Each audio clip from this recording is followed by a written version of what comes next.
All right, so let's do these. So the first one is the adept, rishi, nirmanakaya. And so basically we pull our legs up close together here, knees together, and right arm over left arm like this. Okay? And so depending on how close you can get to your legs or how long your arms are and so forth, it says they're on top of your knees. But I've also seen pictures of this where it was actually around the knees, which can help you hold the position a little bit longer as well. So that's basically the position that we use for the rishi. And where did we look? Down. Okay, so the gaze is just looking down ahead in front of us. It's like a regular meditation. So what we do, now remember we've also got 3 objects that we could look at. We could look at the sun, the moon, a candle. Now, think about that, okay? You're looking down. How do you look at the sun, the moon that are up there? You might be able to look at a candle. So that can be a challenge in terms of how you actually try to do these practices. And so in some cases they don't say, well, you have to do this posture, this looking in this direction at this object. It's kind of flexible. So you apply it to whatever works for you. On the other hand, in the beginning, you can do these and just gaze down just like you would with regular meditation without trying to create some kind of a visionary experience as a part of it, just to become familiar with that. So the second one is the posture of the elephant.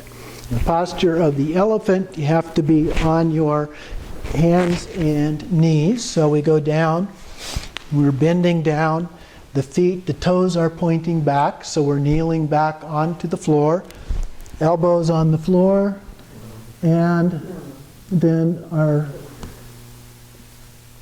chin is located in our hands. Now,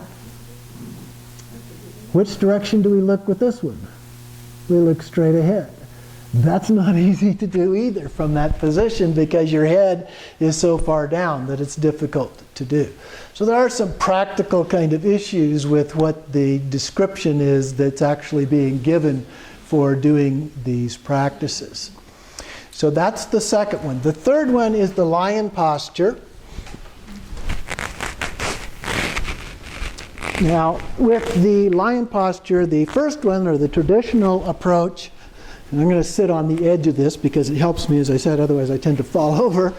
And so what we do is we make Vajra fists, thumbs inside, and they go down between our legs. Our feet are flat on the floor. So this is the posture. Now with this one, we're looking up. Now again, because our back is leaning forward, that's not exactly an easy posture to do, but that's the basic idea, is that you're looking up as a part of that. So that's the first of the lion postures. The other one from Yeshe Lama is a little bit easier because you're in a regular seated position and you put your legs with your feet together, and then the fingers, the middle fingers pointed up, the others interlaced, and in between the soles. So just down here, more like a regular meditation posture. Now from this position, it's easy to look down, straight ahead, or up. So this is a much easier posture to use for doing any of these activities. Okay? But the idea, as you'll see in the actual practice description, is to experiment with these. Try them out, try different combinations, and see what works well for you. So those are the basic postures.